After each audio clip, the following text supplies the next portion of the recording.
नमस्कार. KTV मराठीच्या कोकण वार्तामध्ये आपलं स्वागत. प्रथम एक नजर आजच्या ठळक घडामोडींवर. मराठा समाजाला आरक्षण मिळण्याबाबत महाराष्ट्रातील महाविकास आघाडी सरकार कटिबद्ध. राष्ट्रवादीचे प्रदेशाध्यक्ष जयंत पाटील यांची ग्वाही. रत्नागिरी जिल्ह्यातील प्रलंबित बंधाऱ्यांची कामं मार्गी लावण्यासाठी निधी उपलब्ध करून देणार. जलसंपदा मंत्री नामदार जयंत पाटील यांनी दिलं आश्वासन. आणि राष्ट्रवादीचे प्रदेशाध्यक्ष जयंत पाटील यांच्या रत्नागिरी जिल्हा दौऱ्यानं राष्ट्रवादीच्या नेते आणि कार्यकर्त्यांना मिळाली ऊर्जा. यानंतरच्या बातम्या अल्पशा विश्रांतीनंतर. समुंदर की गोद में पला है तू, अंगड़ाई लेते ही लहरें शुरू. आज यौवन की मस्ती छोड़, ले चलता हूं तुझे एक नए मोड़. आजा तुझे माँ पुकारे अब, छेड़ देते हैं बीच से कुछ शरारत हंसी. गले लगा ले उसे ए फकीर, इंतजार कर रहा है तेरा तो. चल दे देते हैं उसे फसल की खूबसूरती तो. आजा तुझे माँ पुकारे अब, मीलों आगे चलना है हमें. सिर्फ फसल नहीं, तेरे स्पर्श की चाह में बैठे हैं शहरों में भी कहीं. उनके मुख पे भी लानी है मुस्कान, उन्हें भी देनी है एक नई पहचान. आजा तुझे माँ पुकारे अब. फिनोलेक्स पाइप्स पहुंचाए पानी को अपनी माँ के पास. हाजी मोहम्मद साहेब ठाकूर ITI करंजारी पालीपासून जवळच रत्नागिरी कोल्हापूर हायवे लगत असलेल्या शासनमान्य Thakur ITI quality council of India मानांकित आणि डायरेक्टरेट जनरल ऑफ ट्रेनिंगची मान्यता प्राप्त ITI. 1 आणि 2 वर्ष कालावधीच्या ट्रेडसाठी प्रवेश सुरू. Civil draftsman, mechanical draftsman, electrician, mechanic, refrigeration आणि air conditioner, fitter, mechanic, diesel trades उपलब्ध. आमची वैशिष्ट्य: अनुभवी शिक्षक वर्ग, विद्यार्थ्यांकडे वैयक्तिक लक्ष, वायफाय कॅम्पस, सुसज्ज लायब्ररी, हॉस्टेलची सुविधा, प्रॅक्टिकलसाठी अद्ययावत वर्कशॉप्स, कॉम्प्युटर लॅब, नोकरीसाठी सक्षम मार्गदर्शन, तसंच रत्नागिरीपासून कॉलेजपर्यंत जाण्यासाठी बस सेवा. शासनाने निश्चित केलेली माफक प्रवेश फी. प्रवेश आणि अधिक माहितीसाठी 02352 किंवा 8551015948 या क्रमांकावर संपर्क साधा. व्यवसाय शिक्षण क्षेत्रातील एक विश्वसनीय नाव ठाकूर ITI करंजारी, तालुका संगमेश्वर, जिल्हा रत्नागिरी. आणि आता वळूया सविस्तर वृत्तांताकडे.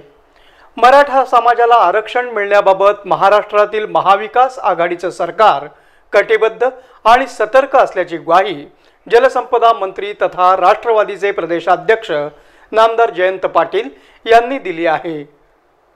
आरक्षणाच्या बाबतीत सुप्रीम कोर्टामध्ये जी केस केलेली आहे त्या केसमध्ये तिघांच्या बेंचने, 3 जजच्या बेंचने जो निर्णय दिला तो निर्णय हा अनपेक्षित होता.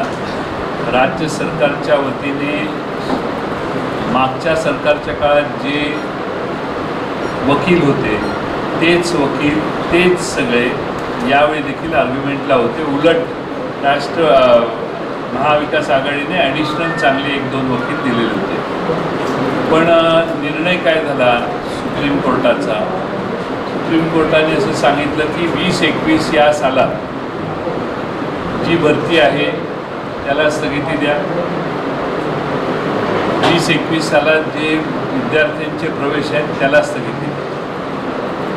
माझ्या माहितीने त्या केसबद्दल अशा स्वरूपाची मागणी ही त्या कोर्टासमोर बहुतेक केलेली नव्हती.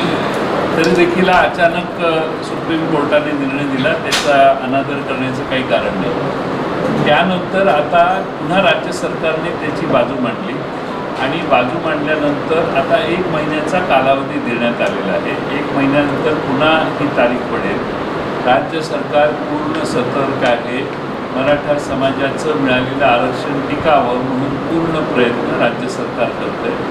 मला याच्यात कोणतीही शंका वाटत नाही आणि त्यामुळं या मधल्या काळामध्ये मराठा समाजाने सुप्रीम कोर्टाच्या समोरची आपली केस गेलेली आहे. त्यासाठी सुप्रीम कोर्टाचा जो अंतिम निर्णय आहे, जो बहुतेक आमच्याच बाजूने म्हणजे मराठा समाजाला आरक्षण मिळण्याच्या सरकारने मांडलेल्या भूमिकेच्याच बाजूने लागेल असा मला विश्वास आहे.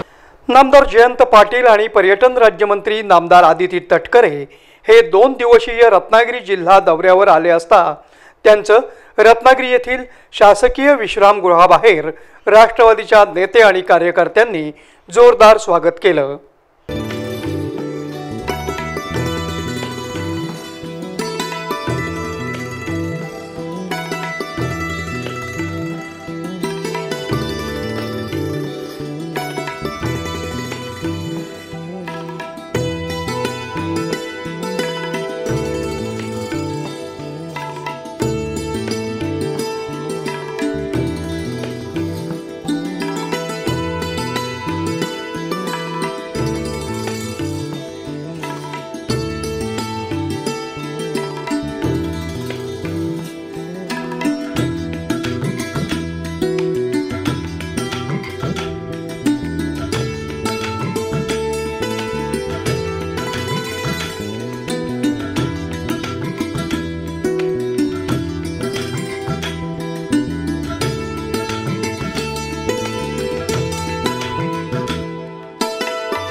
मंदिरं उघडण्याच्या आम्ही कधीच विरोधात नाही, परंतु कोरोनामुळे नाईलाजास्तव आम्हाला मंदिरं बंद ठेवावी लागली आहेत, परंतु ती लवकरच सुरू केली जातील असा विश्वास नामदार जयंत पाटील यांनी पत्रकारांजवळ बोलताना व्यक्त केला.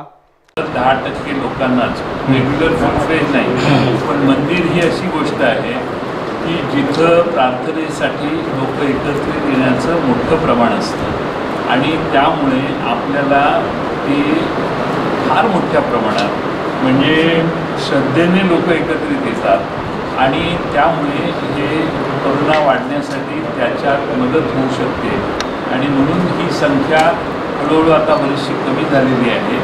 आता थिएटरमध्ये देखील परवानगी देण्यासाठी सोशल डिस्टन्सिंग घेऊन परवानगी देण्याचा निर्णय राज्य सरकारने घेतलेला आहे. मंदिराच्या बाबतीतही निर्णय राज्य सरकार लवकरच घेणार आहे. मला त्यात कोणती अडचण वाटत नाही. मंदिरं चालू होण्याच्या आणि मंदिरात दर्शन घेण्याच्या विरोधात आम्ही नाही. आम्हाला सर्व प्रार्थना स्थळं जी आहेत वेगवेगळ्या समाजाची खुली करायची आहेत, पण आमच्या समोरचं कोरोनाचं संकट मर्यादित आल्यानंतर हे सुरू. जलसंपदा मंत्री नामदार जयंत पाटील यांनी रत्नागिरी जिल्ह्यातील प्रलंबित बंधारे मार्गी लावण्यासाठी निधी दिला जाईल असं सांगितलं. Konkan development irrigation development corporation जे आहे, कोकण बंधारे मंडळ, याचा आढावा मी मुंबईत असताना देखील यापूर्वी 2दा घेतलेला आहे आणि कोकणातले प्रकल्प विशेषतः रायगड जिल्ह्यातले, रत्नागिरी जिल्ह्यातले आणि सिंधुदुर्ग जिल्ह्यातले याच्यात काही पुनर्वसनाचे प्रश्न आहेत, काही फॉरेस्टचे प्रश्न आहेत, काही ठिकाणी कामं बंद पडलेली आहेत त्यांना निधी देण्याचे प्रश्न आहेत. त्याचा आढावा घेऊन या चालू अर्थसंकल्पात आम्ही काही प्रोव्हिजन्स करायचा प्रयत्न राज्यपालांच्या निर्देशानुसार केलेला होता. आम्ही आणखीन राज्य सरकारकडे अधिकचे 15,000 कोटी रुपये उभा करण्यासाठी देखील त्याचवेळी परवानगी मागितलेली होती. दुर्दैवाने कोरोनाच्या या संकटामुळे राज्य सरकारचं उत्पन्न अत्यंत थोकडं झालं. पगार देण्याच्यासाठी देखील पैसे काही काळात मागच्या काळात आपल्याला कर्ज काढून पगार द्यावा लागला. त्यामुळे बजेट जे मांडण्यात आलं त्या बजेटप्रमाणे निधी सर्व विभागांना मिळू शकलेला नाही आणि त्याचं सगळ्यात प्रमुख कारण आपली सगळी अर्थव्यवस्था मधल्या काळात ठप्प झालेली होती. त्यामुळं निधी न मिळाल्यामुळे काही प्रकल्पांची कामं बंद झालेली आहेत. जी आपण नाबार्डकडून पैसे घेतो त्याच प्रकल्पांची कामं सध्या चालू आहेत आणि म्हणून राज्य सरकारच्या वतीने अधिकचे 15,000 कोटी रुपये उभा करण्यासाठी आम्ही प्रयत्न करतो. हे प्रयत्न यशस्वी झाले तर आणखी निधी या वर्षात मिळण्याची शक्यता आहे. तथापि आमचा विश्वास आहे की की पुढच्या वर्षीचा अर्थसंकल्प मांडताना कोकणातल्या बऱ्याचशा प्रकल्पांना अधिक गती देण्याचं काम जसं यावर्षी आम्ही प्रयत्न केला तसं करू. आमचे खासदार सुनील तटकरे यांनी त्यांच्या लोकसभा मतदारसंघात विशेषतः रायगड जिल्ह्यात आणि रत्नागिरी जिल्ह्यात जे प्रकल्प आहेत त्याची विशेष आग्रही भूमिका मांडलेली होती. परंतु आता हे करोनामुळे सगळेच आमचं स्टॉप झालेलं आहे. पण ते आम्ही नक्की या येणाऱ्या बजेटमध्ये आम्ही त्याचा हे करू. सध्या मात्र आम्ही पैसे निधी बाहेरून उभा करण्याचा प्रयत्न करू. या प्रसंगी आमदार शेखर निकम, जिल्हाध्यक्ष बाबाजी जाधव, प्रांतिक सदस्य बशीर मुर्तुजा, कुमार शेटे, बंटी वणजू आदी नेते उपस्थित होते. रत्नागिरी येथील शासकीय विश्रामगृह इथं आयोजित पत्रकार परिषदेमध्ये बोलताना राष्ट्रवादीचे प्रदेशाध्यक्ष तथा जलसंपदा मंत्री नामदार जयंत पाटील यांनी रत्नागिरी जिल्ह्यात राष्ट्रवादी काँग्रेस पार्टी अधिक सक्षमपणे काम करेल असं सांगितलं आणि आपण सर्व नेते आणि कार्यकर्त्यांबरोबर चर्चा केली आहे आणि पुढेही करणार आहोत असं म्हणाले.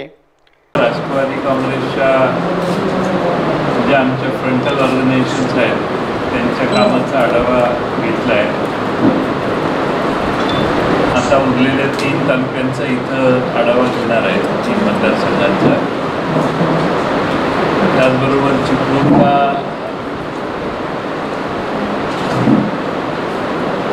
विभागाचे आमचे जलसंपदा विभागाच्या काही अधिकाऱ्यांशी चर्चा केल्या. आता परत आपल्याला वेळ दिलेली असल्यामुळं 8 वाजता पुन्हा जलसंपदा विभागाच्या कार्यालयात जाऊन आढावा घेणार आहे.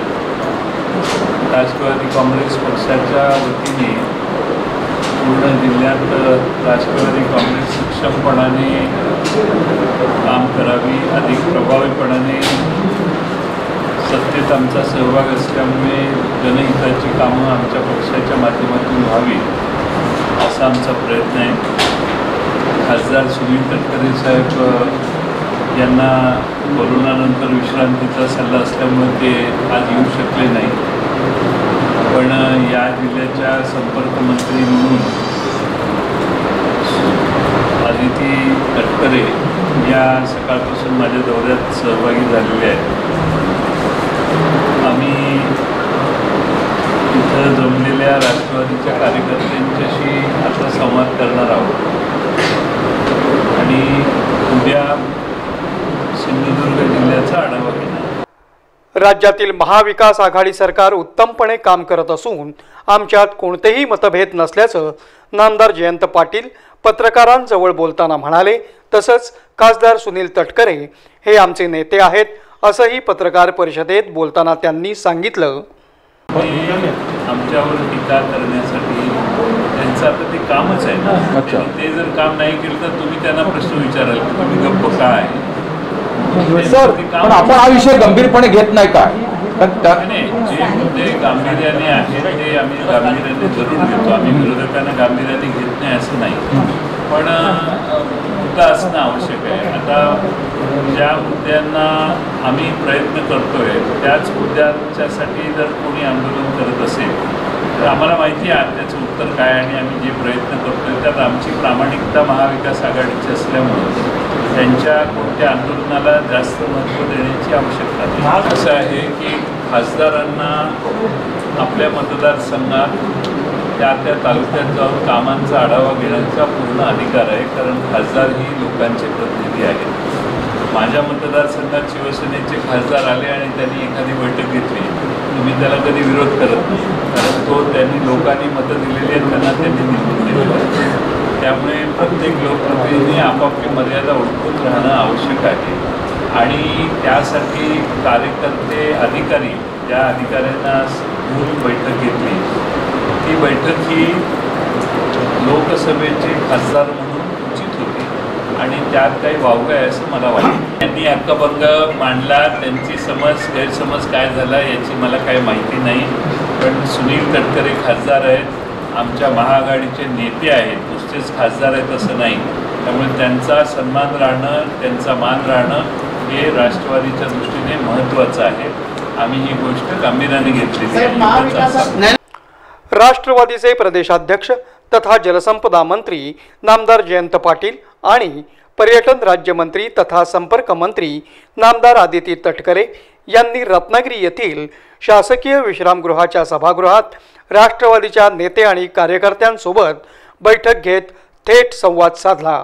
नाणार रिफायनरी प्रकल्प, मच्छीमारांच्या अडचणी, जिल्ह्यातील बंधारे आदी विविध विषयांवर पत्रकारांनी विचारलेल्या प्रश्नांना नामदार जयंत पाटील यांनी मनमोकळेपणानं उत्तरं दिली। सुरुवातीला नानारची ज्या ठिकाणी प्रकल्प होणार आहे तिथंच रिफायनरी पण होणार होती आणि तिथंच पॉवर जनरेशनचं अणुभट्टी आहे, अणुऊर्जेचा प्रकल्प आहे आणि हे अंतर फार कमी आहे म्हणून त्या बाबतीत शंका व्यक्त करण्यात यापूर्वी आलेल्या होत्या आणि त्या शंका व्यक्त केल्यामुळं या भागातल्या जनतेने त्यांना तीव्र विरोध केलेला होता। आज त्या नानारला विरोध करण्याची भूमिका ज्यांनी सत्तेत असताना मांडली त्यांच्याच नेतृत्वाखाली आज महाराष्ट्रात सत्ता स्थापन आम्ही केलेली आहे आणि या भागातल्या जनतेचं जे मत आहे त्या मताचा आदर करून योग्य तो निर्णय होईल। सर, या संदर्भामध्ये शरद पवार साहेब आग्रही आहेत का की हा प्रकल्प महाराष्ट्रात व्हावा, कोकणामध्ये व्हावा? असं आहे, नानारला विरोध तिथं अणुऊर्जेची निर्मिती जवळ असल्यामुळं एक थोडीशी भीती सगळ्यांना होती की त्या बाबतीत काही प्रश्न तयार होतील म्हणून त्यासाठी त्या तत्कालीन लोकांचा विरोध होता, त्यावेळी विरोध होता आणि आपल्या राज्यामध्ये नवी गुंतवणूक यायला पाहिजे पण ती अन्य ठिकाणी कुठे येत असेल तर त्याचं स्वागत करणं आवश्यक आहे। रिफायनरीमुळं स्थानिक शेतीवर परिणाम होणं, मत्स्यशेतीवर परिणाम होणं, त्याचे दुष्परिणाम कोणतेही जर होणार असतील तर स्थानिक लोक विरोध करणारे स्वाभाविक आहे। त्यामुळं त्या कोणत्याही परिणामांची स्थानिक जनतेला त्रास होणार नसेल तर अशा प्रकल्पाचं स्वागतच केलं पाहिजे। काल मंत्रिमंडळाची बैठक ज्यावेळी झाली 2 दिवसापूर्वी त्यावेळी फिशरीबद्दल, मत्स्यमारीबद्दल प्रोत्साहन देण्याच्यासाठी आम्ही एक मोठा प्रस्ताव मान्य केला आहे। त्याचा तपशील मला वाटतं जाहीर झाला असेल आणि त्यावेळी हे जे कोकणातले अर्धवट राहिलेले अपूर्ण जे जेटीची कामं आहेत ती पूर्ण करण्याकडे देखील लक्ष वेधण्यात आलेलं आहे आणि त्याला निधी देण्याचं अजितदादांनी आता मान्य केलेलं आहे। त्यामुळं येणाऱ्या अर्थसंकल्पात त्यातले काही प्रोजेक्ट्स हे गतीने पूर्ण झालेले दिसतात। पुन्हा एक नजर आजच्या ठळक घडामोडींवर। मराठा समाजाला आरक्षण मिळण्याबाबत महाराष्ट्रातील महाविकास आघाडी सरकार कटिबद्ध, राष्ट्रवादीचे प्रदेशाध्यक्ष जयंत पाटील यांची ग्वाही। रत्नागिरी जिल्ह्यातील प्रलंबित बंधाऱ्यांची कामं मार्गी लावण्यासाठी निधी उपलब्ध करून देणार, जलसंपदा मंत्री नामदार जयंत पाटील यांनी दिलं आश्वासन। आणि राष्ट्रवादीचे प्रदेशाध्यक्ष जयंत पाटील यांच्या रत्नागिरी जिल्हा दौऱ्यानं राष्ट्रवादीच्या नेते आणि कार्यकर्त्यांना मिळाली ऊर्जा। याबरोबरच आजचं हे बातमीपत्र संपलं। पुन्हा भेटूया पुढील बातमीपत्रात, तोपर्यंत नमस्कार।